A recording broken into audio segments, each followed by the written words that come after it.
Assalamu alaikum wa rahmatullahi wa barakatuh.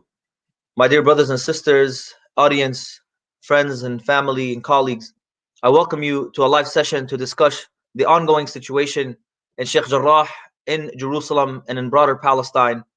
As the situation unfolded last night, we saw the Israeli forces assault worshippers worshipping in Masjid Al-Aqsa overnight and throughout the morning, causing a devastating attack which resulted in hundreds of injuries.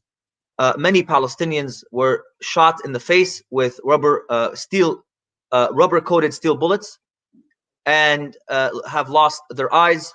Many Palestinians today remain in critical condition from the assault last night, as they defended the third noble sanctuary of Islam, the first Qibla of Islam, as they took a stand in front of the entire world to fulfill their obligation towards defending the rights of the Palestinian people in Masjid Al-Aqsa. At the same time, simultaneously, Israeli forces raided and assaulted families in the Sheikh Jarrah neighborhood, just north of the old city of Jerusalem, where the families there are threatened with expulsion and threatened with ethnic cleansing.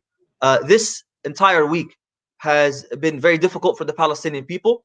We have seen attack after attack on a daily and nightly basis as Israel intensifies its ethnic cleansing and genocidal project in Palestine. Israel's essentially objective is to remove the Palestinian population from the key parts of Jerusalem in order to create what they call a unified Jerusalem for Jews and exclusively for Jews.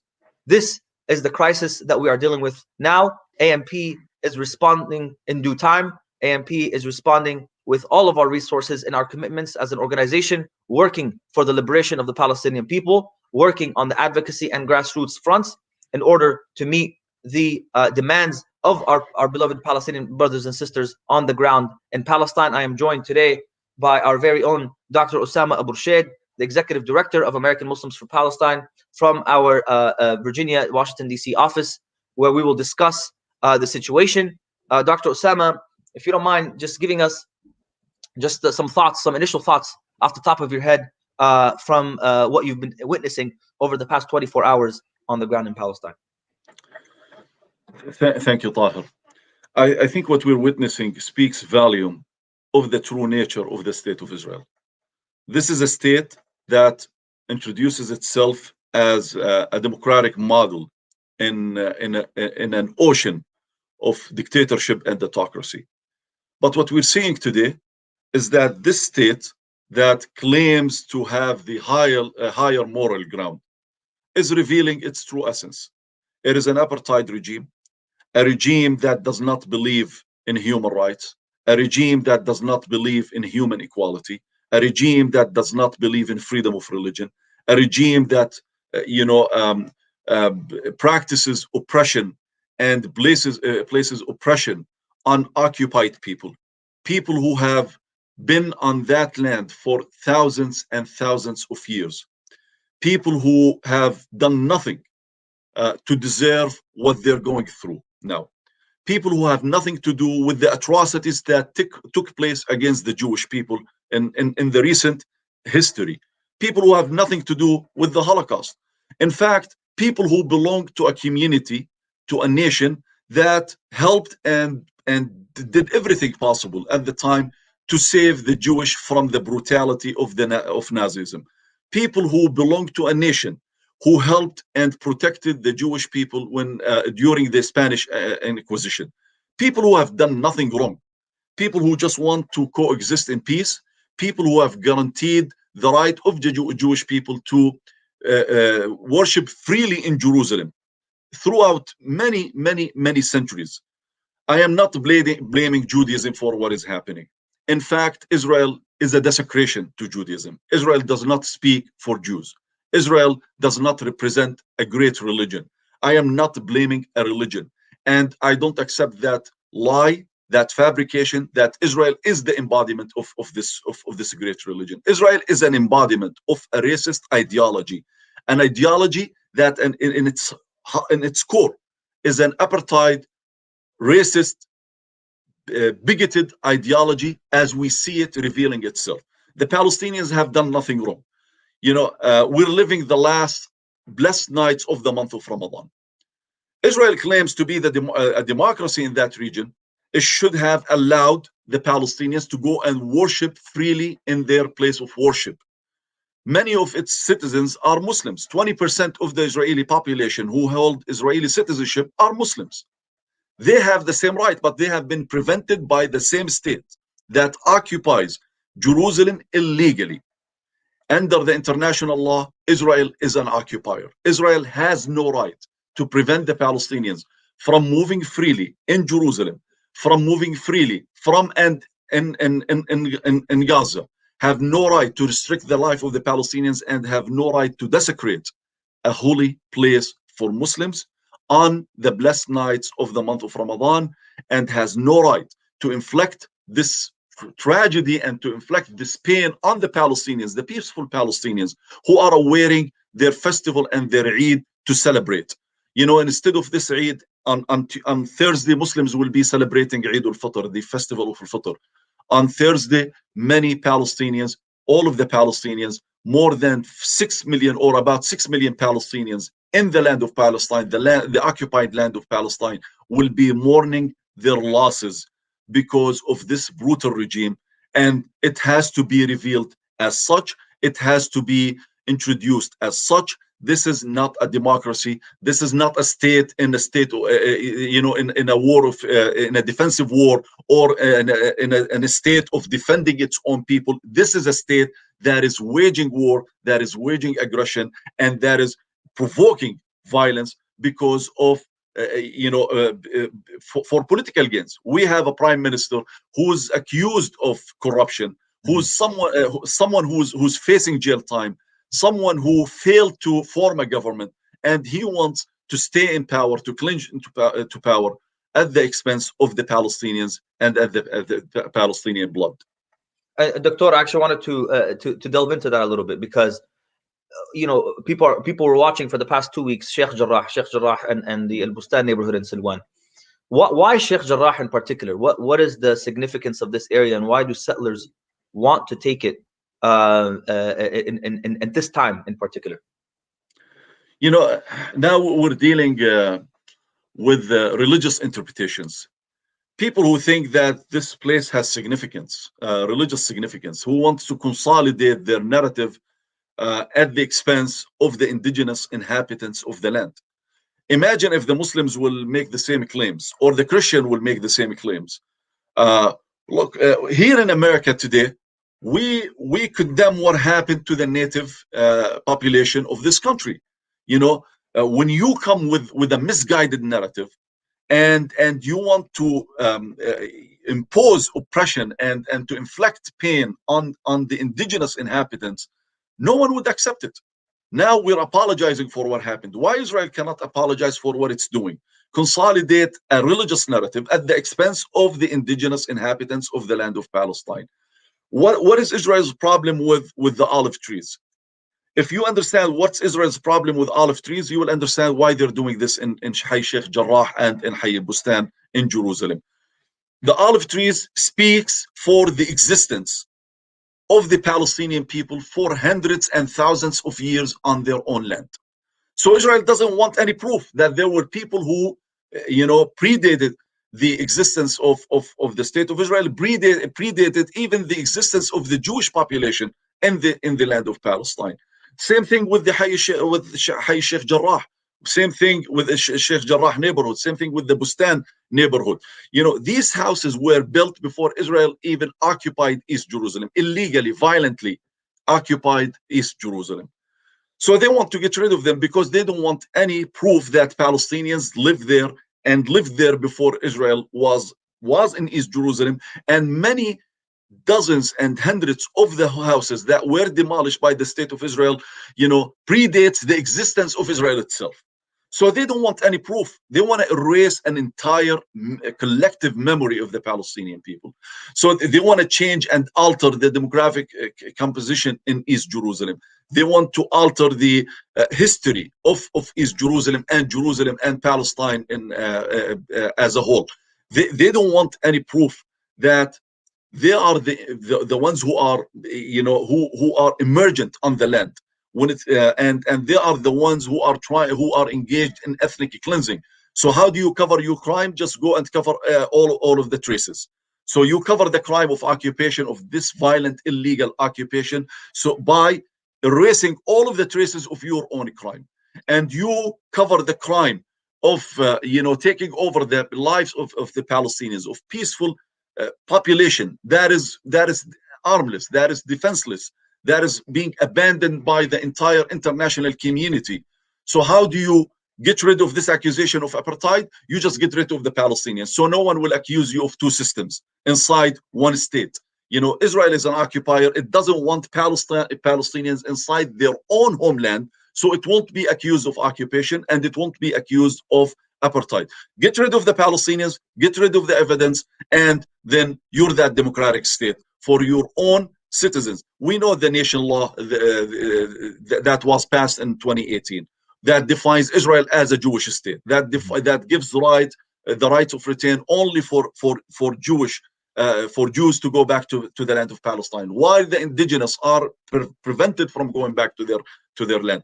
We're talking about an institutionalized racism. We're talking about a colonial settler project, a state that represents the ugliest face of colonialism and the ugliest face of apartheid, and unfortunately with impunity, because our governments here in the United States, our successive administrations have been enabling and funding this state, and enabling it to defy international law and international norms and human rights, and it feels no urge to correct its path and to correct its discourse, and that's where it's incumbent upon us not only to raise our voices, but to double our efforts to change the dynamics here in the US.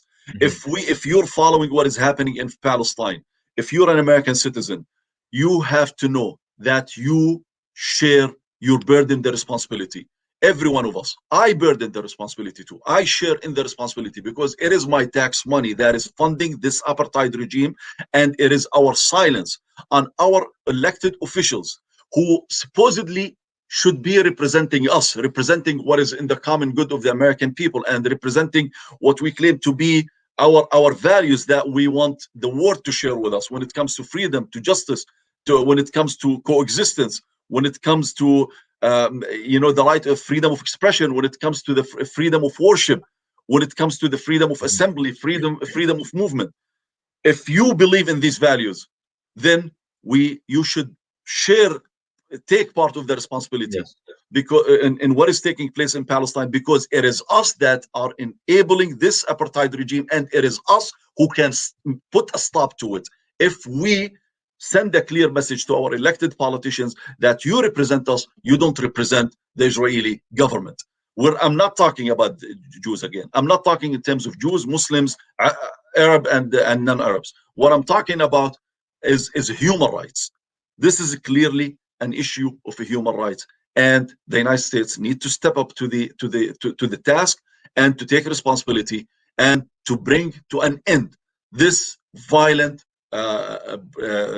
aggression, onslaught that is taking place now against the Palestinian people. And let's talk about the U.S. context a little bit, because it seems like the Biden administration is going back to business as usual, basically following the policy of successive U.S. administrations in condemning the Palestinian response to Israel's aggression, rather than taking the lead in condemning Israel's aggression. This morning, I just saw the White House issued a statement condemning the rockets coming from Gaza, while I had not seen a single statement from the White House, and I could be wrong. Maybe you saw any statement condemning Israel's aggression on Sheikh Jarrah and Al-Quds.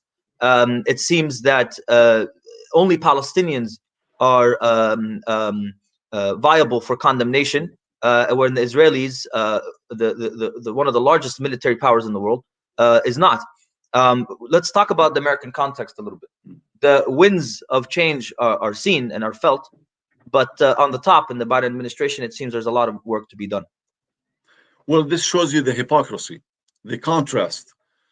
This is a president who came into office promising that America will not lead by example of power, but by the power of our example. What is the power of our example now in the Palestinian context? This is an administration and this is a president who promised a moral authority to project the US, the American moral authority on the world stage. Where is the moral authority? What is moral in the American stand on the issue of Palestine? What is moral? It is unfortunate that now we use the Trump administration as a point of reference when we talk about the Biden administration. So now Biden is being perceived as the savior, anyone but Trump. But in fact, nothing changed in the Palestinian context. What the Trump administration did is that it was more of a conduit of the right-wing Zionist agenda. Was channeled these agendas, to be imposed on the Palestinians and the people of the region in favor of Israel. So it was Trump made the U.S. position in relation to Palestine and the Arab world identical with the agenda of the Zionist right-wing agenda in Israel today. The Biden administration went back to the original point of reference, where America is complicit, where America is the enabler of the state of Israel. That's what it is. So nothing has changed other than that, it's no longer the Trump administration that is identical, that serves as a conduit to channel these, policies of the Zionist right-wing agenda. It's no longer that situation, but we're back to the situation since 1917 when the Wilson administration green-lighted the Balfour Declaration in 1917. The British government did not dare to issue the Balfour Declaration before securing the approval of the Wilson administration. By the way, he was Democrat. Truman in 1948, the Truman administration, and President Harry Truman was a Democrat. Johnson in 1967, when Israel occupied the rest of Palestine, was a Democrat. So whether under Democratic administrations or Republican administrations, successive American administrations have been complicit and have been enablers of the state of this apartheid regime in Israel. The United States shares the responsibility of what the Palestinians are suffering from, what they're going through today. The United States is responsible for the tragedy that the Palestinians live. The United States does no favor for the Palestinians when it gives humanitarian aid to UNRWA, because we share in that responsibility, the displacement of the Palestinian people. We're doing them no favor. You ruin their lives. You displace them. You enable their criminal, the criminal enterprise that has shattered their lives. And then you come and claim that you're doing them a favor. You're not doing them a favor. And I'm going to speak as American. We're not doing the Palestinians any favor. This is incumbent. This is a moral responsibility. And this is a political responsibility. And this is a historical responsibility. So the United States is not leading by the power of its example, because we don't see it in the Palestinian context. The United States expressed its concerns over the violent breach of the Al-Aqsa compound. But when it came to the response of the Palestinians, suddenly now we hear the United States, or we see that that decisiveness in the language. This was unprovoked. This was provoked by the Israeli government, was provoked by a person that everyone in the United States agrees that is a corrupt politician. This is someone that Biden didn't want to talk to. It took him a month until he called him. This is someone that Biden made clear that he is not in favor of him. This is someone who clashed with Biden and when he was VP, and clashed with President Obama when he was president. This is someone that no one really wants to be in power. But at the same time, this is someone who gets enjoys the support of the US when it comes to his crimes against the Palestinian people. So the Biden administration needs to prove that it is leading by the power of our example, or it has to accept to be accused of hypocrisy. Hmm. It doesn't make any sense, and there is no and there is no morality in standing against institutionalized racism in America while paying a blind eye and turning a blind eye to what is happening and the institutionalized racism that is taking place in Palestine. If you truly stand with African Americans in this country, then you have to stand with every oppressed people worldwide, especially when these oppressed people are being oppressed by the same security apparatuses that train our security force here in the US to oppress civilian and to oppress African Americans. These are known facts.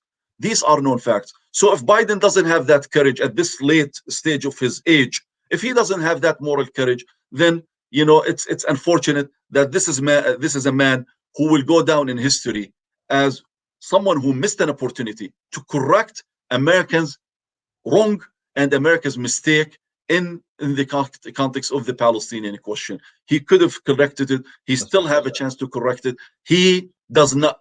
I don't think anyone believes that he's running again for office. This is the time to show humanity, and this is the time to show that moral courage that he keeps talking about. Show us this moral courage, and at least the minimum that you can do is to apply pressure on the state of Israel to stop immediately, to cease its aggression on Jerusalem and on the Palestinians, mainly in Gaza now.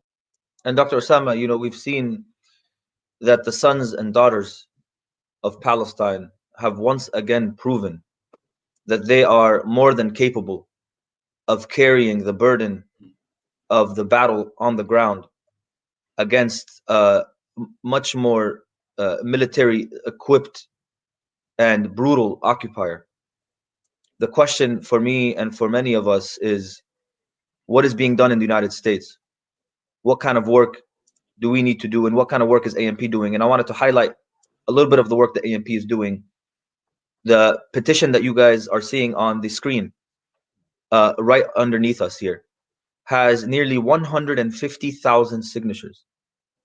Our initial goal was 50,000 signatures. By the grace of Allah, in this blessed month, we have tripled the amount of signatures on this petition.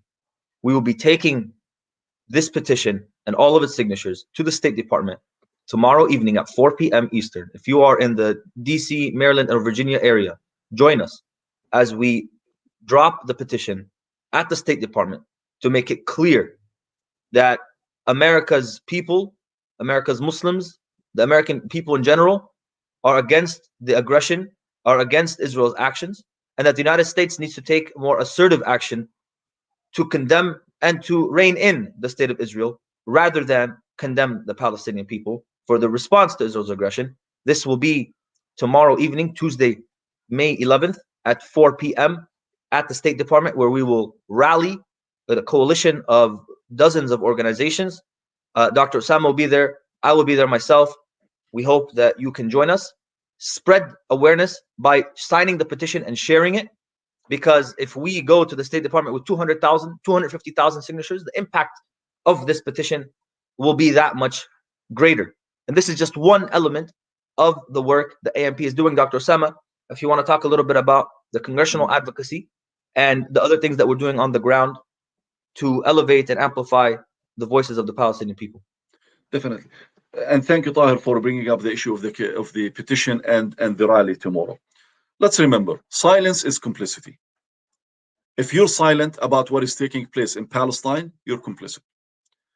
And you are empowering the state of Israel and enabling the state of Israel to continue its attack.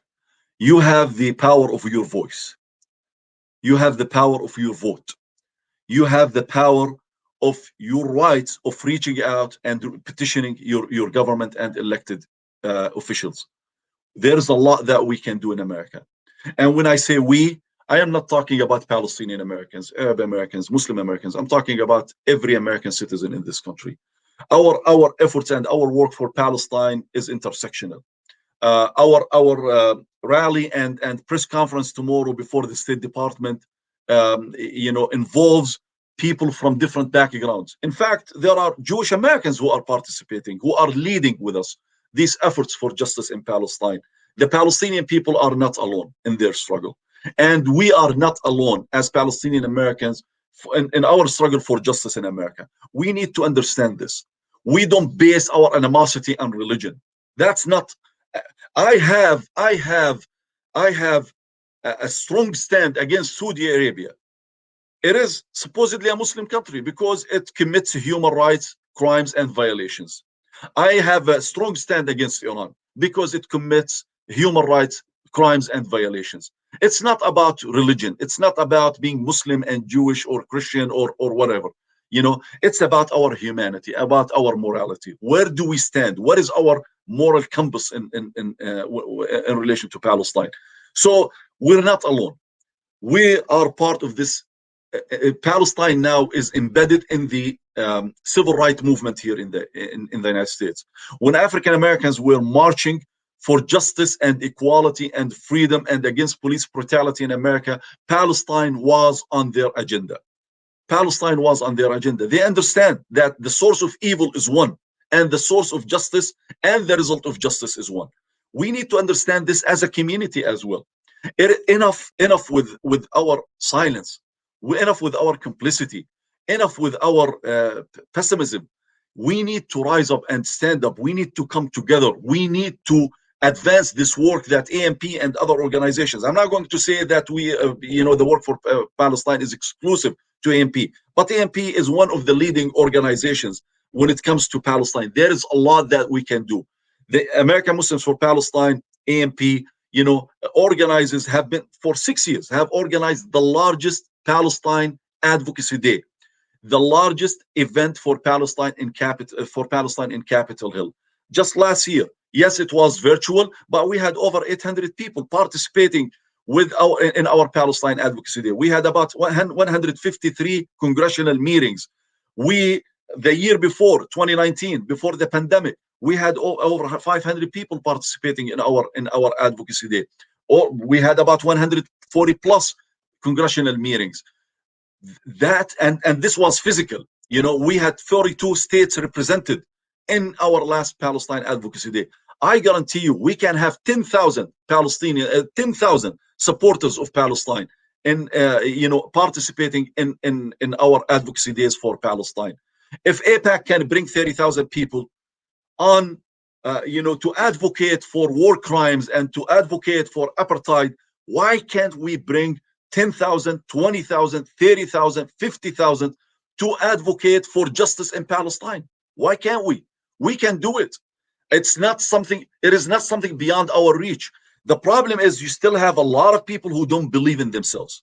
You still have a lot of, and their ability to effect change. You still have a lot of people who don't believe that, working from within the system might bear some fruit. I'm not going to sell you delusions here. I am going to promise you things that are within our reach. We can do this. We're in the last nights of Ramadan. What I understand, what I know, that the mission of Muhammad, peace and blessings be upon him, the mission of Musa, peace and blessings be upon him, the mission of Isa, peace and blessings be upon him, the mission of Abraham, peace and blessings be upon him, was to communicate, to do their best, to communicate, to proclaim their mission, to call people to the message of salvation. None of them was required to guarantee the outcome. None of them. But they were all required by the Almighty to exert their maximum, their efforts, their best efforts. Let's do our part. Muhammad ﷺ and the mission of Islam was initiated in these nights and in these days. He struggled, he strove, and he sacrificed for this mission. We're no less, and we should imitate his model and the model of any social change, any social movement that wanted to accomplish and to achieve change. That's how you do it. Whether you're a believer in a religion or a non-believer in a religion, it doesn't matter where you come from. But if you want to effect change, you have to advocate for it. You have to struggle for it. You have to exert your maximum, your best efforts for it. This is the history, and this is the history of humanity, and this is the example of this country. You want to achieve this change, and you want to see more of practical and fundamental change in the U.S. approach and in the U.S. policy towards Palestine. Then you have to roll up your sleeves and get dirty a little bit. Get dirty. We need to move on and to continue this work. So we have our advocacy there. We have our awareness. We have a lot of projects to raise awareness about Palestine. We have a lot of work in campuses. We have a lot of work that we do with our community. A lot of intersectional work. When we marched with the Black Lives Matter movement, we marched on principle because we understood that you stand on principle for justice here in America, and you will be standing for justice worldwide. This is how it is. It is not out of political expediency. We know who was in it out of political expediency. Let me remind people of what the ADL did.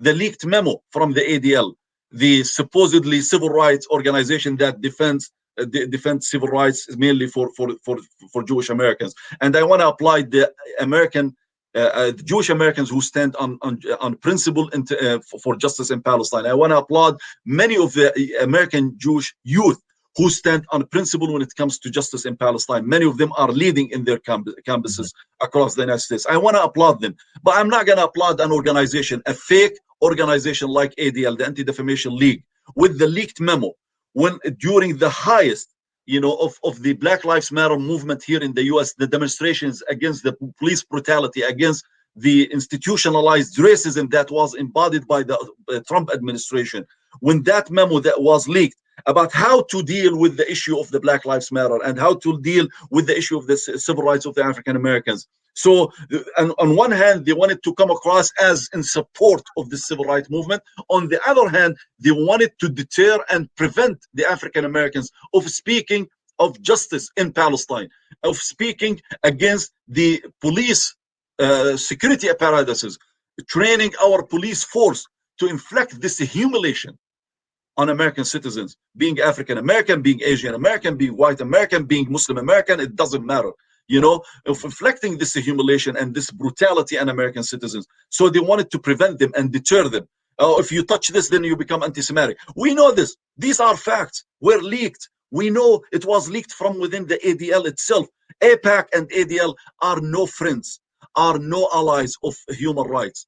And we know that they don't stand on a principle when it comes to justice and freedom and equality. We know that. We need to expose this ugly face of this,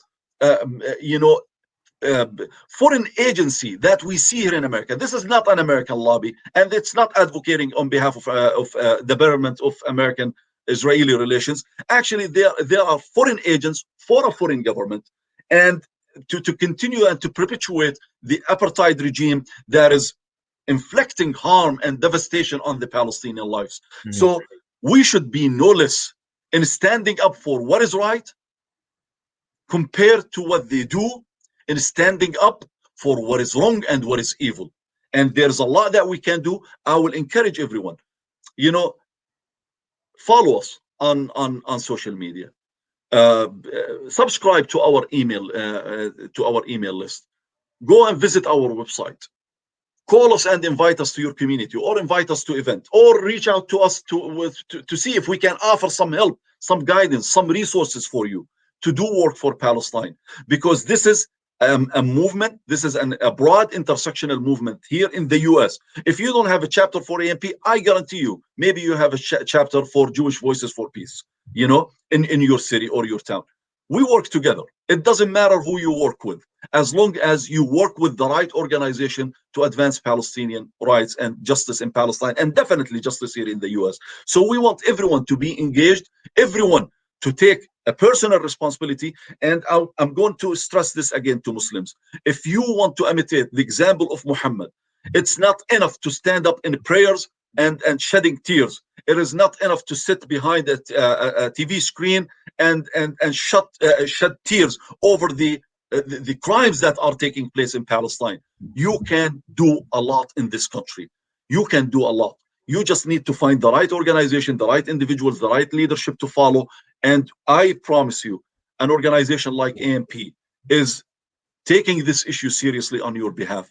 We do our best. It doesn't mean that we have the resources that we need, but it doesn't matter whether we have the resources or not. We have our faith and we have our commitment. That's what we know. We have our commitment, regardless if there is AMP or if there is no AMP. Every one of us, those who work in AMP, will continue this fight for justice in Palestine in our individual capacity, or as we prefer, to continue to upgrade the work that we do until we reach a point where the US policy will truly take a major detour in terms of justice in Palestine. Absolutely. And ending this enablement of this apartheid regime, of this crime and the war crimes and the crimes against the humanity as we see them unfolding in Palestine right now. Barakallah fiqh, Dr. And you said it right. This is the month of Ramadan. This is the month of victory. This is the month of action, not the month of laziness and excuses. This is the month where we stand together firmly as one saf, as one united line against an oppressive apartheid regime. And I want to reiterate the points that you brought up. Number one, sign the petition. The petition link is there and available for you. Number two, if you can join us in our local action here in Washington, D.C., please join us tomorrow at 4 p.m. There are also actions happening across the country. Keep an eye out. We'll be putting out some information about things that are happening in New York and New Jersey, in Los Angeles, and other parts of the country as well. Join those physical actions, of course, with respecting the social distancing practices in order to prevent the spread of the coronavirus. At the same time, we also ask you to share and follow AMP. AMP is a source for you of information of what's happening on the ground, but also a source for you of action, so that you can be prepared to take action for this just and noble cause, not just to be able to watch and see what's happening, but to take the step forward and to be mobilized for action and organizing our communities to build our power in order to affect the change needed to change the status quo and ultimately bring the freedom and liberation to Palestine. My dear brothers and sisters, we want to send a message to our Palestinian brothers and sisters, those who stood bare-chested against a powerful military, a military that is feared by the militaries of the region. You have stood firmly, steadfastly. You have remained resolute in your opposition, in your firm stance against normalization. You have refused to sell out your own land. You have refused to sell out your own people. You have refused to let go of the sacredness of our holy places. We commit to you that we stand firmly with you. We promise you that we will not let you go and that you will not be alone in this struggle for justice and liberation, that we are all here. The diaspora, the Palestinians living in the refugee camps across the region, we all stand with you. We all will work towards the collective liberation of our people. And we stand here just like you promised the entire world on video and the steps of Masjid Al-Aqsa to defend it. We stand here in front of all of you live on camera, promising you that we will not let go of our obligation, that we will fulfill our obligation towards this cause and towards you. We ask Allah subhanahu wa ta'ala to accept from us our deeds. Dr. Osama, if you have any final thoughts before we send it off. No, just one quick statement. We are proud of you. I'm talking about our brothers and sisters in Palestine. You made us proud. You make us proud. And God willing, we will make you proud as well. We will not abandon you. We will not let you down.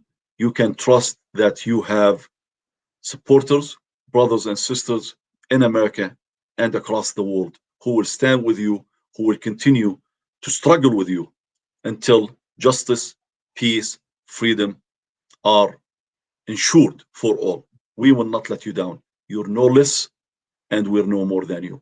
We are part of you and we will make sure that inshallah you will be the victorious and justice will be victorious and will be prevalent. This is given. We know it's coming and we will make sure that we are with you and in your march for justice and for liberation and freedom and self-determination, inshallah. Barakallah feekum. Wassalamu alaikum wa rahmatullahi wa barakatuh.